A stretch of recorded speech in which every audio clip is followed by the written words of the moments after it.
Welcome to the Family Office, planning for the people who matter most.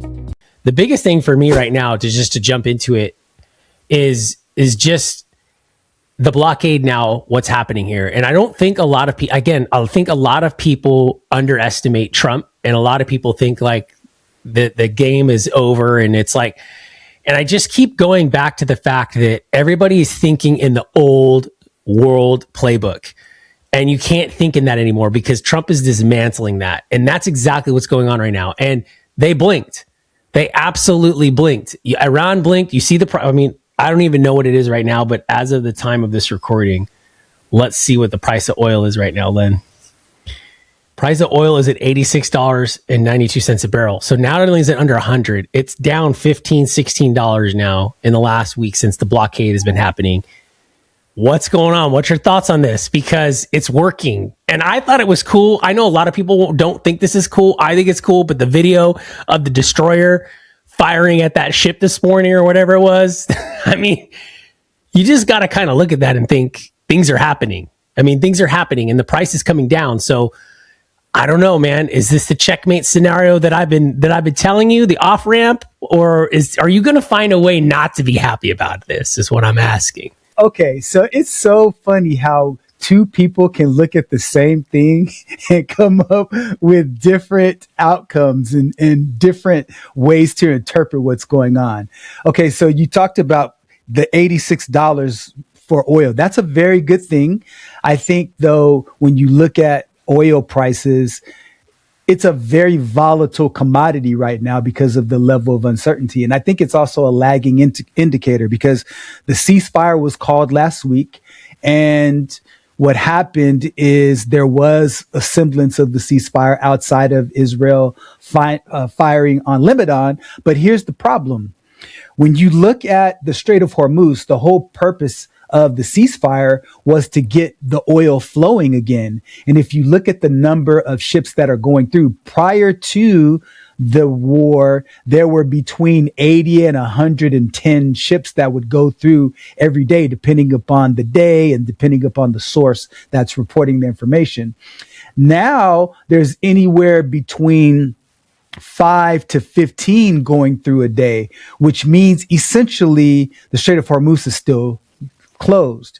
So what that means is if this continues, that price of oil that's at $86 right now, based on what you just looked up, is probably going to creep higher and higher, not because the United States needs it, but because the price of oil is, as we talked about on other shows, it's internationally priced. So when the ceasefire is supposed to happen and then you see the need for the Navy ship to go and fire on the Iranian ship, does that really sound like a ceasefire to you? I don't know. So I'm very interested to get some specific points about what your optimism is based on what you've seen, not on what President Trump has said.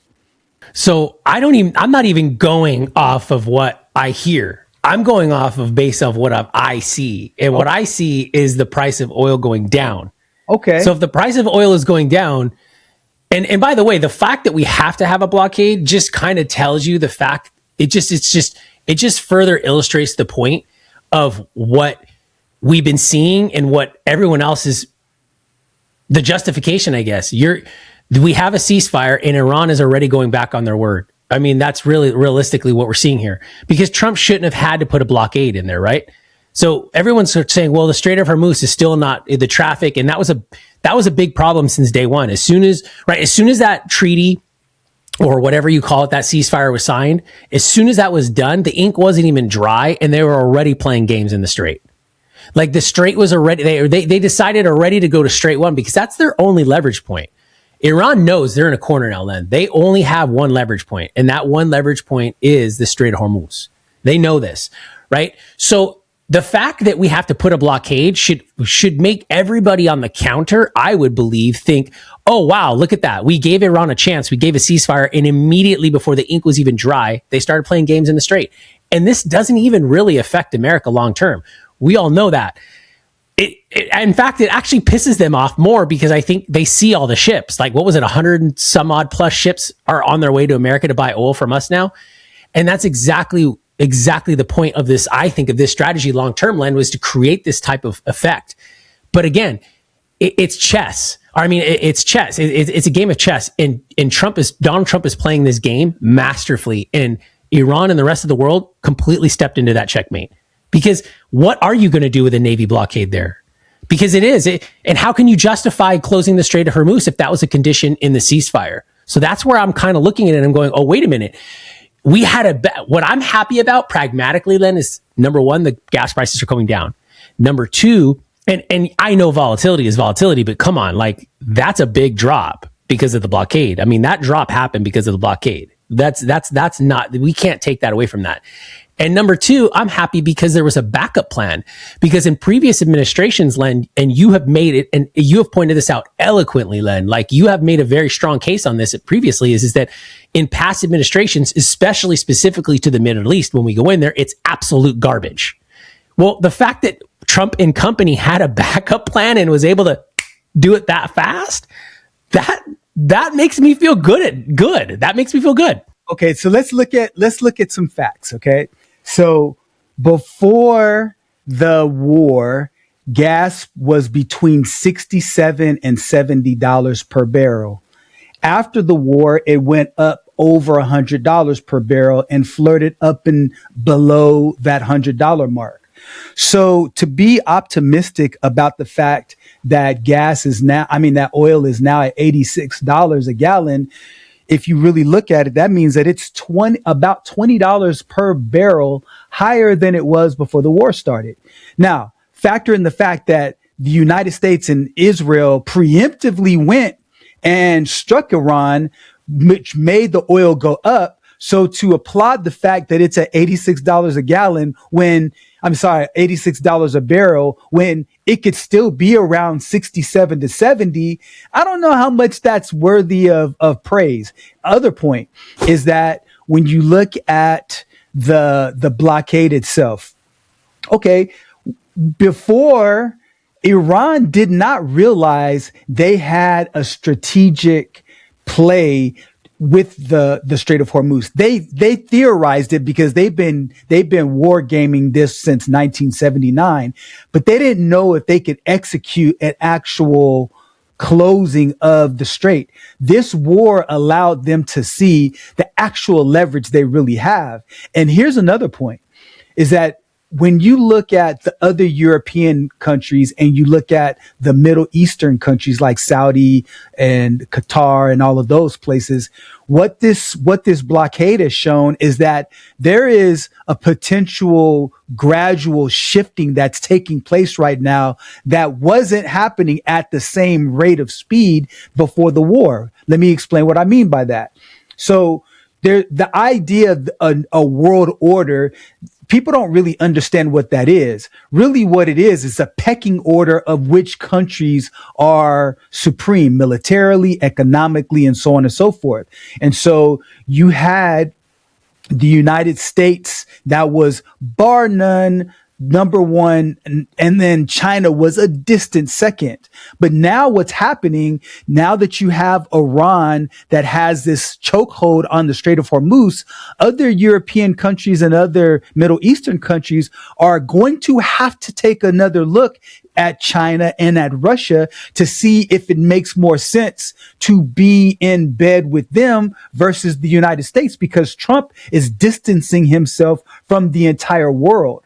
And so I just think that when you talk about world domination and the new world order, there's a chance that the United States is going to fall now even faster because of what's happening over there with the war. So I don't have the same level of optimism, and I don't look at what happened as plan B. It was just a reaction to what happened.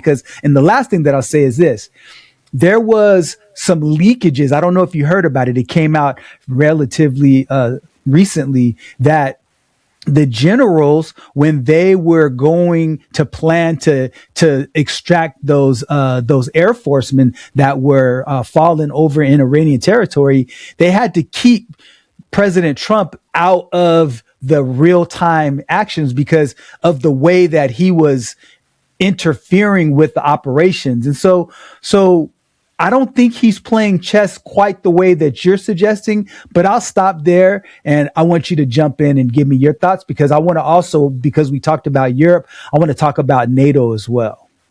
I don't ever want to give praise to a foreign nation or anything like that in regards to what they're doing, but I do want to give a shout out for them for what you just clearly made. And the biggest thing that I think stood out with that, Len, was when you said Iran has been shadow gaming or war playing this since 1979.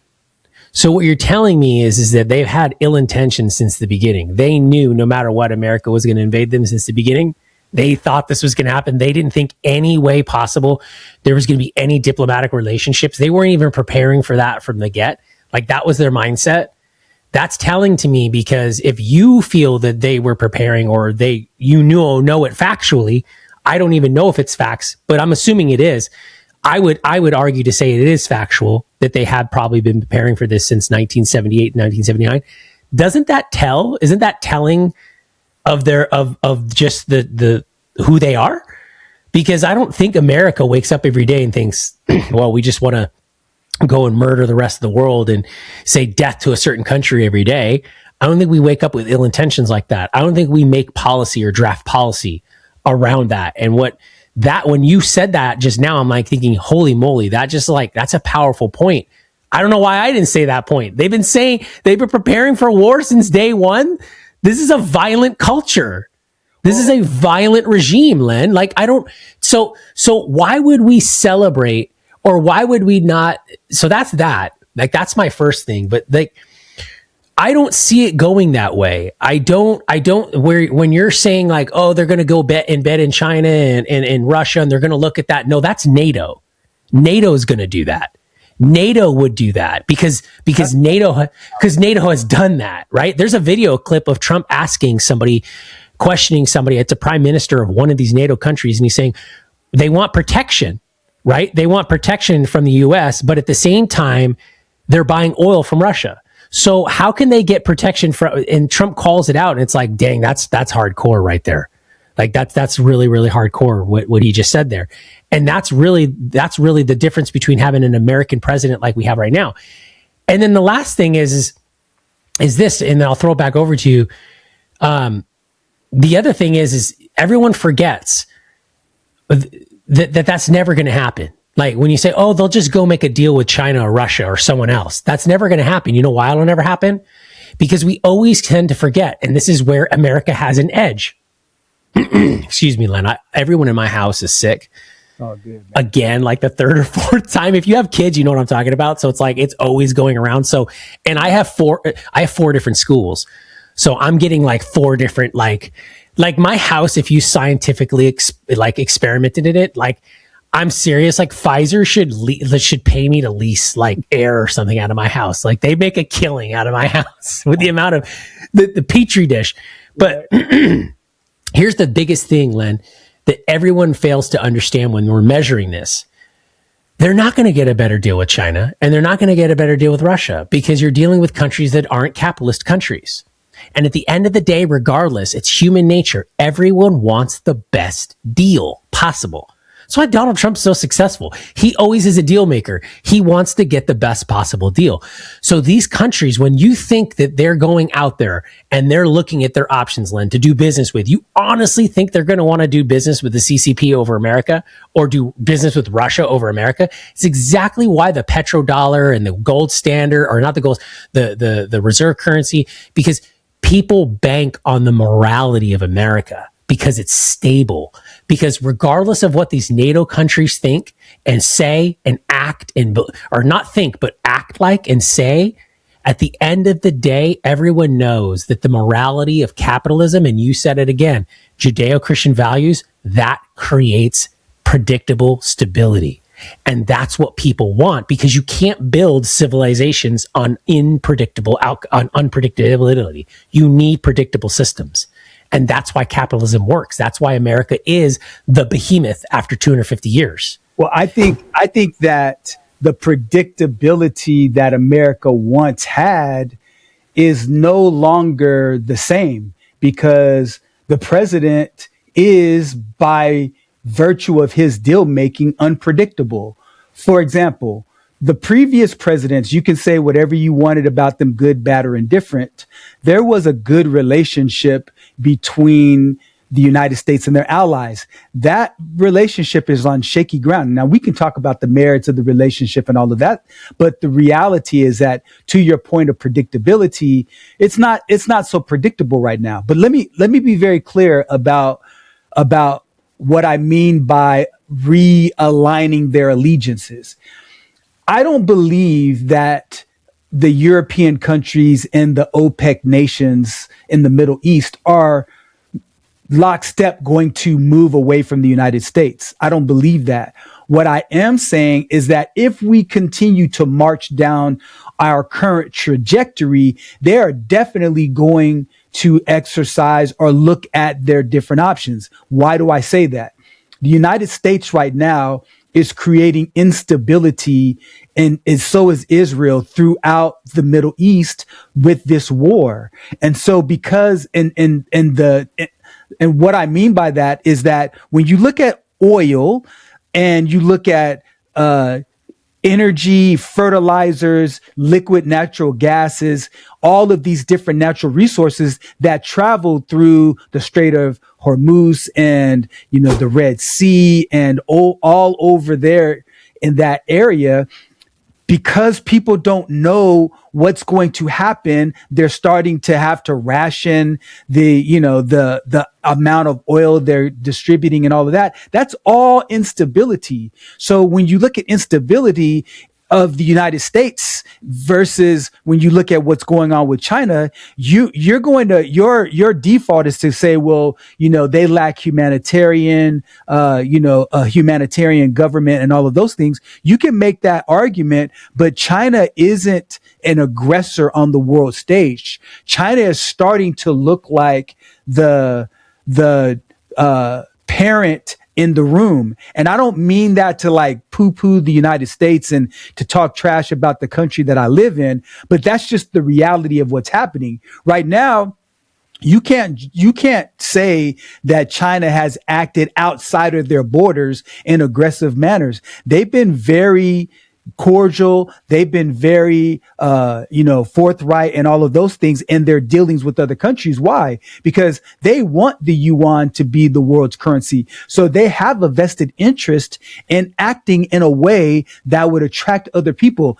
If India, Pakistan, Russia, and the Middle East decide to partner with China, now you've got a significant rival of the United States.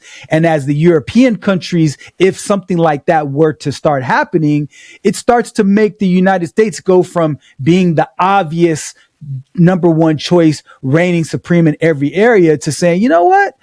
They started a war preemptively. They wanted to use our base. They wanted us to go and send our men to a war that we don't really believe in. We might start to exercise our options. And that little quick question right there is the very first peg of a potential domino effect that could change everything with our relationships as the world's dominant country. You don't think that's happening already? You don't think people have been thinking about that, or other countries have been thinking about that? I don't think that you have been as concerned as I have that we're further down the path than we really are. I don't think that at all, because here's the thing. What scares me the most is, honestly, think about this. You can honestly believe that China is not doing nefarious activities outside their borders. I haven't seen it though. That's the point. Look at the greatest military. If you go back and you study the greatest military achievements, meaning surprise attacks, right? You can go and look at them. They're all done in secrecy. You don't ever see it coming. Like the Trojans never saw it coming. Like how can you say that China has not been stealing IP from the rest of the world, influencing it, power, manipulating currency? Because you said things change. So War is not fought with a saber and a bullet anymore. It's fought with with numbers on a computer screen. So China's been manipulating and all of these. Now we're talking the same language. Okay, we already know this though. So the power play is energy, right? The power play is energy. It's to cut. It's to force China's hand. It's to force them to get in line. I know that China is going to try to play the nice guy thing here by going, oh, we're just going to be trying not, because think about it. China's watched the UK or Great Britain do it, right? I mean, they're the biggest imperialist of all time in the history of the world. No one imperialized in modern history anyways, because we don't know the Romans, maybe, I don't know. But the fact still remains, the Chinese sat and they watched that. But China inflicts atrocities inside its borders, and China inflicts atrocities outside its borders as well. And in what way, though? That's the thing. Like I haven't. Now I understand what you're talking about with IP. I understand what you're talking about with the roads initiative and the railways. Right. But they've been moving through diplomacy. Now I believe. So, I agree with you, Chris, and I'll turn it back over to you. I agree with you that their dealings have been insidious. And what I mean by that is that it's not overt. And so, if I go and I move tractors into a place and I say, hey, we're going to come and build your infrastructure, but then all of a sudden I start moving my people in there and displacing your people. And all of a sudden now I have a stronghold over your resources. I do believe there's some of that's happening. But what my concern is, though, is that when you look at oil and when you look at the chances for people dying through a bullet or a bomb, that's the more immediate concern that people have. And so it's just like a person, and this would be my last statement. It's just like a person who eats, who smokes and drinks, right? When they smoke and they drink right then and there, they won't die. But over time, it kills them over a long period of time. I think that's more of China's approach. And so if it's like, okay, well, do I die today from a bomb, or do I die 100 years ago because they've put roads and bridges and have supplied me with, goods and services? I'll kind of take the latter if that's the lesser of two evils. Yeah, I don't think people are going to wake up in that world and see it that way. I just don't, because look, China is an interesting thing to study. It's a very old, obviously civilization, country, all of this, but it's a very interesting thing. It's a very interesting thing to study. But at the same time, America is very interesting to study as well. So when you look at both of those, I still think that long term, when you see this game, most people will recognize and will see that and will see it for what it is. Because again, China is not based off a capitalistic system. It's not based off of Judeo-Christian values. And it has been proven again, time and time again in the history of the world, Len, that anybody that doesn't, you could try to manipulate it as much as you want. You could try to mess with it as much as you want. But at the end of the day, nothing else is working better. And I don't think China is going to anytime soon step away from the current form of government and the current form of, I don't even know what are they? What is their system of government? I mean, I know it sounds ignorant, but what is it? It's an abomination between communism and capitalism. Okay, exactly. That doesn't work. We know that doesn't work. It's working because they're the fastest growing country. But wait, how is it working? How is it work? Per who? Per their data?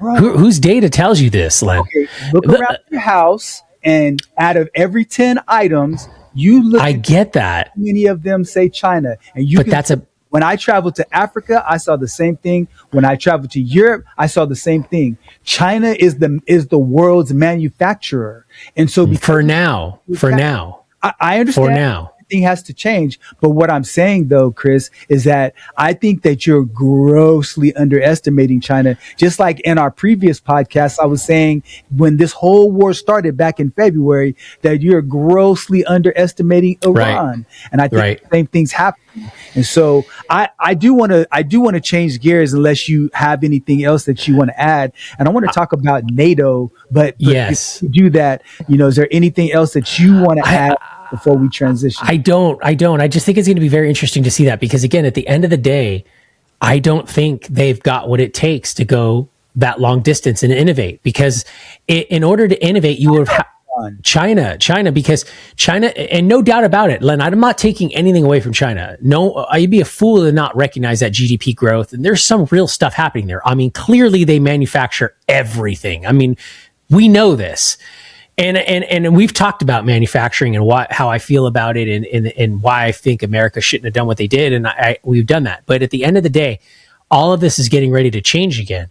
The world is completely getting ready to change again. And I think that they've locked themselves into an old world, because the world that China is dominant in, that world does not exist in the next coming 50 years. It doesn't. Well, because manufacturing like that is not going to be needed anymore. It's just not. Manufacturing is going to be done on a micro level. It's going to be done locally. It's going to be done in your house. Like, you'll pay a subscription. I don't even know how Walmart and all these guys are going to survive. Like, you'll literally pay a subscription to Amazon to purchase or to manufacture or to print certain goods. Like you'll pay Amazon the fee for Gillette in order for you to print your Gillette razors at home. That's where it's going. So when you look at that type of economy and that type of world, China ceases to exist at this point, because they can't make a U-turn and go, oh, wait a minute, let's change manufacturing. Who's going to want to pay for China to manufacture it? And by the way, this also disrupts shipping as well, because now you don't need to ship products the way you ship them anymore.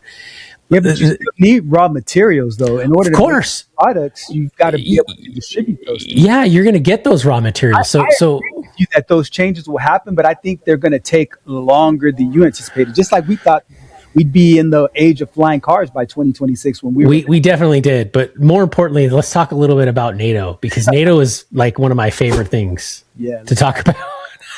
I know it's one of you. You're getting ready to go ahead and cook, man. I'm just gonna sit back and let you cook, sir. And then this is actually a little old, but I just want to bring it up because it's one of those things where it's like, well, how come no one's talking about it anymore? Mm-hmm. Like the fact that no one's talking about, Joe Biden and the auto pen and all those things, or the Epstein files for that matter either. I thought I'd throw that one in there for you today too, Len, because why is nobody talking about these things? Where did all these things go? Did they magically just stop becoming problems? They don't exist anymore. But yeah, NATO was put to the test when we started this whole operation, and NATO failed miserably. NATO is absolutely, you're seeing the unwindings of NATO, and I couldn't be more happier about it, because I think it's such a cash drain and such a resource drain and such a morale drain on the rest of, oh, wait a minute, the only active participant in NATO, which is the United States. Like, how can you possibly not back your own team? How can you do that? And I don't want to dip back into the old subject of Iran and all that stuff, but we didn't question them when we needed to ally with them or support them in everything that we do. Why do they question what we do? And why would we even be sad about this? We're taking care of a problem that they should have taken care of. They, meaning NATO and all the Gulf country, the Middle Eastern countries, should have taken care of a long time ago. But everybody was either too inept or too lazy to do it. And they're like, well, you know what? We don't want to do it. So let's just let America come in, because we can blame them and we could still look good. Like, it's sickening. They ought to be embarrassed of themselves. Who needs allies like that? Like, do you really honestly think NATO is safe, Len? Like, would you be like, oh man, we're okay? Like, if we got into a real genuine conflict with a real genuine aggressor, like, let's say, for example, because I just can't help myself but to wheel this back. Let's say, for example, we didn't preemptively strike Iran, right, with Israel. Let's say we didn't do that, okay? And Israel, and we didn't go in there and do what we needed to do. Or sorry, what they needed to do. Not what we needed to do, what they needed to do. That they needed. Let's say we didn't do that, right? And Iran does what Iran's been preparing for since 1979, which is to murder, death, kill somebody. And they did. Let's say they launched a bomb.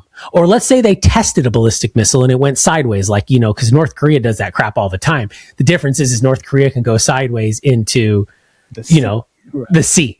But let's say Iran tests a bomb and it goes sideways and it completely obliterates the Strait of Hormuz, because it lands in the Strait of Hormuz and whatever, blows it, because it's only a small thing there.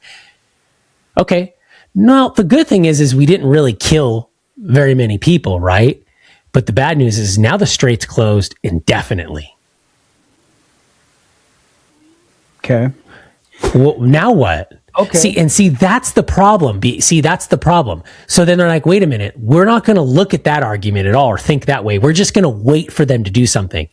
And we're going to down America for doing the preemptive strike that we should have done. So what does NATO then say now if that were to happen? Should we be like, okay, NATO? See, the shoe was on the other foot. We went in there to take care of business for them and they didn't help us.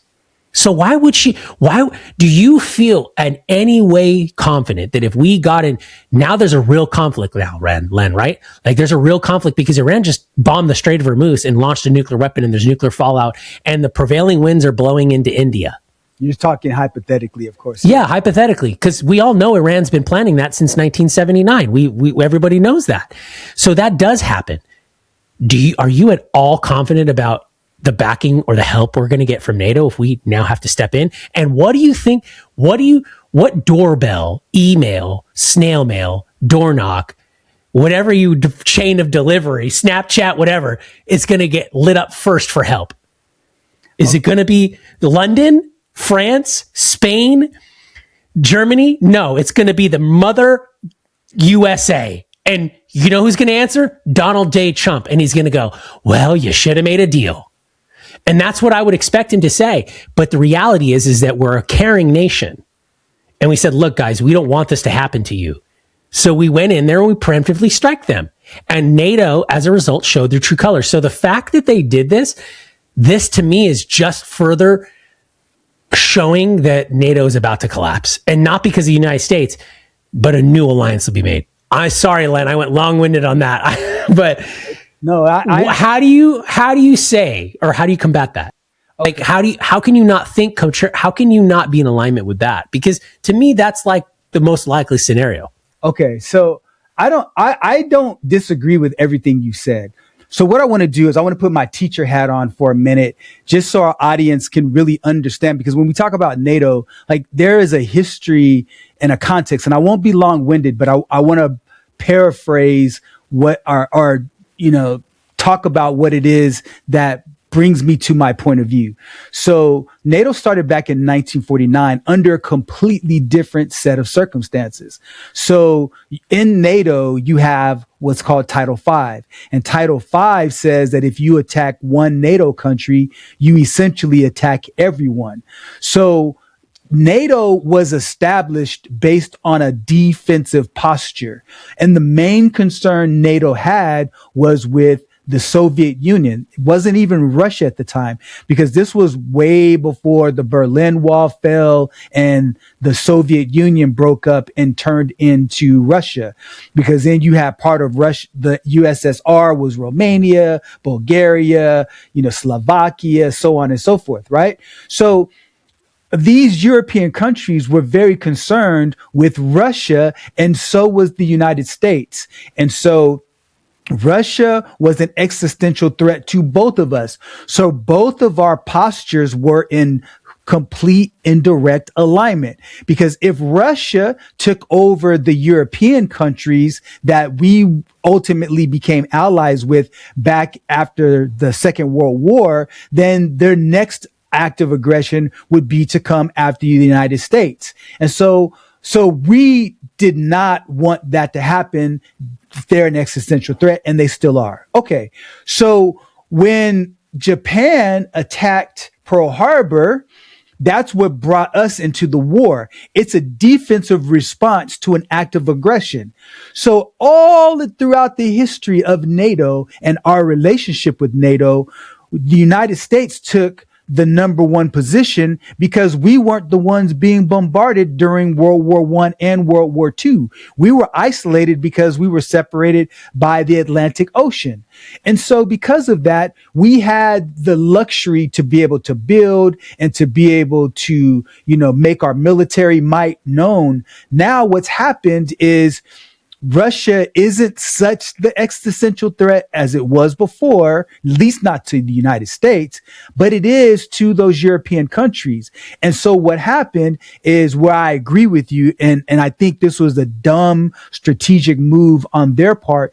What the European nations did is they stopped putting money into their military and they started putting it into social programs and different ways to build through socialism and taxing, the population. And because of that, they became militarily weak, because the United States has also always been this strong, aggressive friend. So they're like, okay, the United States has that. So I agree with you that Trump came in and he shook it up a bit, because the United States was paying way more than their fair share. So I believe that a good outcome was that now the European countries are saying, okay, but within the next 10 years, our goal is to have 5% of our GDP going towards our military. So now Germany's very aggressively building up their military, and other nations as well.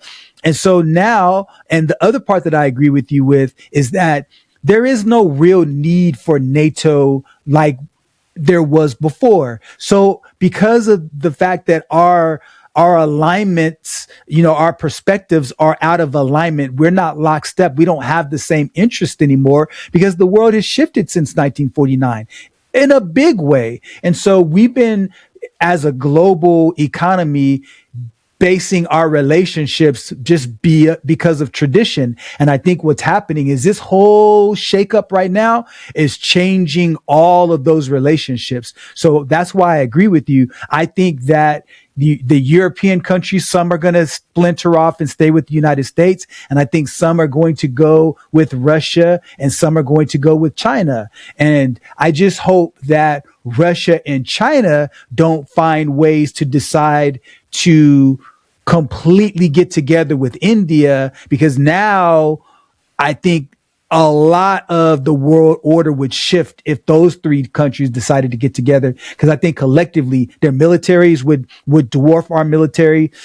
Their economy would be about comparable if you put them all together, but their goods and services manufacture wise would dwarf us. And so there would be some major lifestyle changes that would happen here in the United States, because one, we wouldn't be able to get our products from China and India as cheaply, because last thing that I'll say is that when you're the number one big dog in the global stage, you make the rules. You're the rule maker.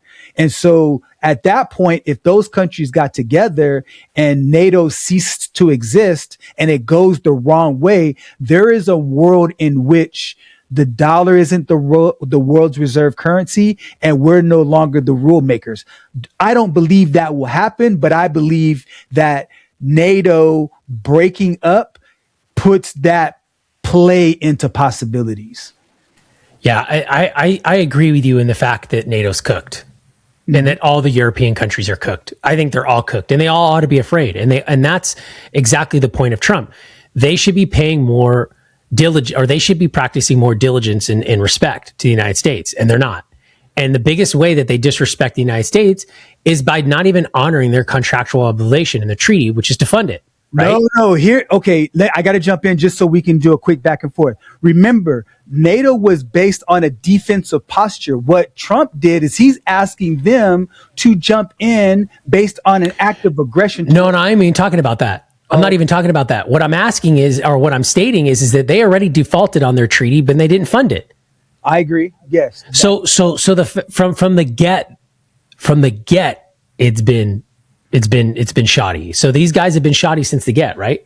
So number one, they haven't even honored their contract by funding it. There wasn't a formal contract like that, though. What Article 5 is the main part. Yeah, but they all sat down and agreed to like 2%. They all agreed to 2% of their GDP or some number like that, right? It's everybody. There's an agreement on the table. There's an agreement. Yes, there is. Okay, right. So like for example, if you and I are doing insurance together, you and I go in the field. There's an agreement that we're going to split the business. Yeah, but this was.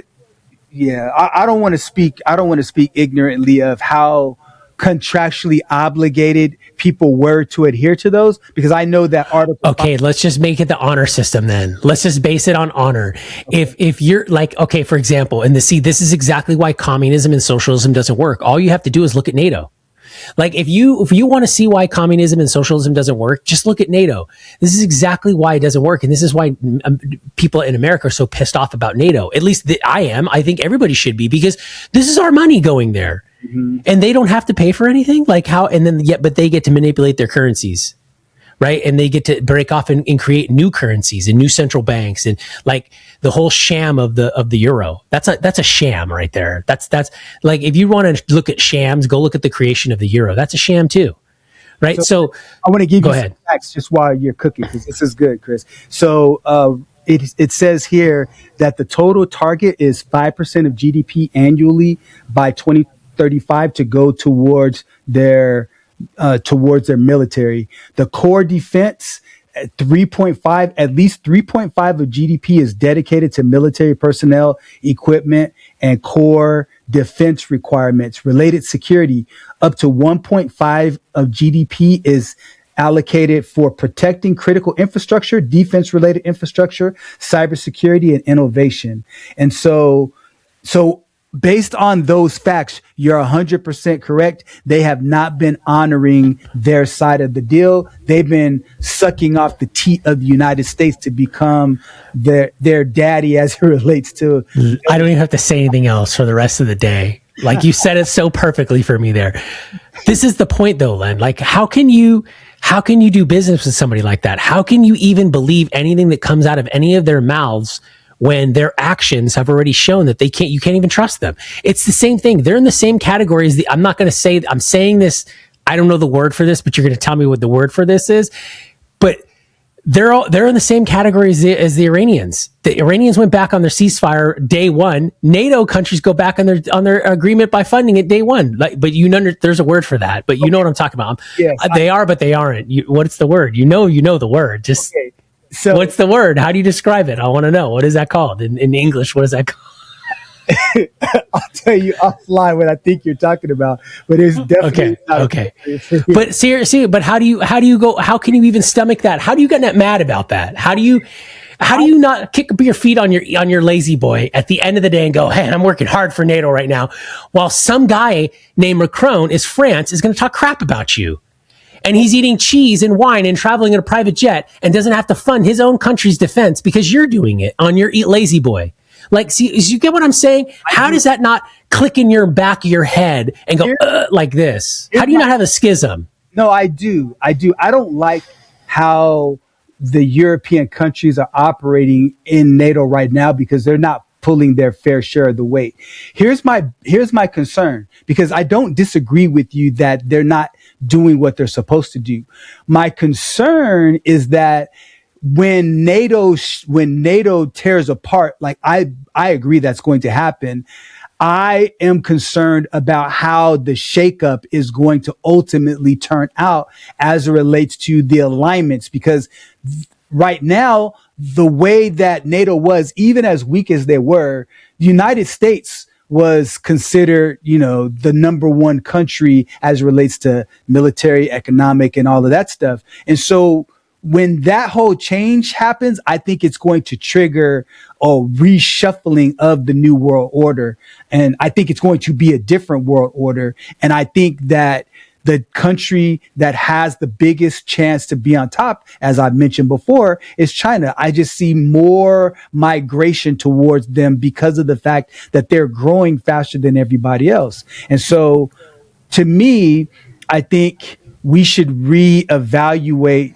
I like the direction that Trump is taking NATO from in terms of the outcome, which is, look, we as European countries, we need to understand that we need to carry our weight more, but they're doing it because of a lack of stability. They can't rely on the United States anymore.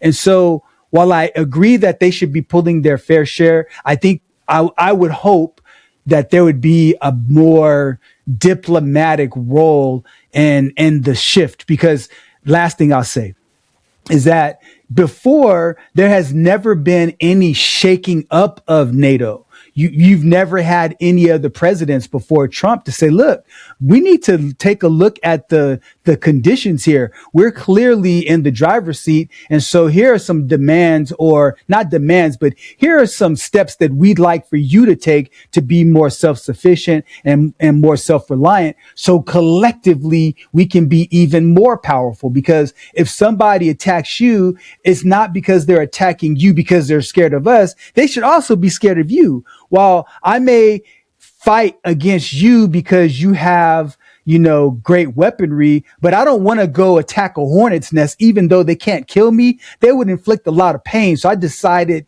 it's not really worth my time to mess with that. You guys should be the hornet's nest and we should be the big guns. But right now, you're a koala bear and a sloth, and you don't have any value that you're bringing to the table. And if there's no value you bring to the table, we need to either change the people that are at the table, or we need to get rid of this table altogether. I would prefer to work with the people that we have at the table because we know them. We have a relationship with them. I just think that we need to improve. They need to improve what they're bringing to the table. I couldn't agree more. Because the reality is this: I don't think that the United States is in the same position as the rest of the world, and here's the reason. And here's where the United States gets lucky, and it is luck, right? Or maybe it's divine influence. I don't know. But if that was to happen, China still has to share land with unstable nations in the Middle East. Okay, so China should actually be pretty happy about this as well. They're not happy because obviously it threatens their influence, their shadow influence. We know they were buying oil from Iran. We know that Iran supplies a big chunk of their energy needs, and that's now disrupted. Right. And we also know that that China wasn't happy about the strike that we did on Venezuela. That also, by the way, I really, really think that was the checkmate move before of all checkmate moves, because if we had not gone in there and taken out Venezuela, and not that we took it out, but controlled it, brought it back under Western Hemisphere control, stabilized that area, brought the energy sector back online there. Even with the blockade going on right now, Len, I still think oil would have been $150 a barrel right now. I think it would have been outrageous right now, even with the blockade. But the fact that, because the smart long-term players in energy and in the world know, and that's the market. The market predicts the future, or the market's supposed to predict the future. So they know that because of that strategic move in Venezuela, they already know, that softened the blow. Had Trump not done that move first, this would have been a disaster. But the fact that he did that and did it so clean, so surgically, in and out like that, that allowed the key to be unlocked to be able to do this preemptive strike, I believe, in Iran to bring further stabilization. Now, I'm going to wrap this up here and then I'm going to talk to you. Okay, I wanted to piggyback on your point because I agree with you. So perfect. There, unless you're going to go somewhere. I'm staying right there. No, I'm not. I'm staying in there. I'm staying in that theater. So if it were to go that way, God forbid, and I don't think it's going to go that way, you still have to deal with the fact that NATO will be cooked. All those European countries will be in a world of hurt because the aggressors will be India, China, Russia, or maybe not even Russia. The aggressors might just be China and India. Who knows? It might just be China. It might just be Russia. We don't know. But they will then get taken over. But the thing that you have to deal with, and let's say they do form an alliance like you said, right? Here's the problem. Number one, the world is changing, and we already know the technology that the United States has, and we don't even know the technology that they have that we don't know about. But furthermore, the United States is still ocean locked, and the United States has the Mississippi up the middle. And all the United States has to do is just make a sweet deal for Mexico and a sweet deal for Canada, annex out Greenland, and when NATO falls, we're getting Greenland anyways, right? So it's game over for those guys. So they still got to deal with that. And then the coup de grace that if they ever decided to do it, I would argue to say that about 200 million of the 350 million American people that are Americans here in America, I would argue to say that 200 million have been waiting for a foreign power to step on this grass, and they can't wait. Okay. Because you're going to have to deal with the militia here too.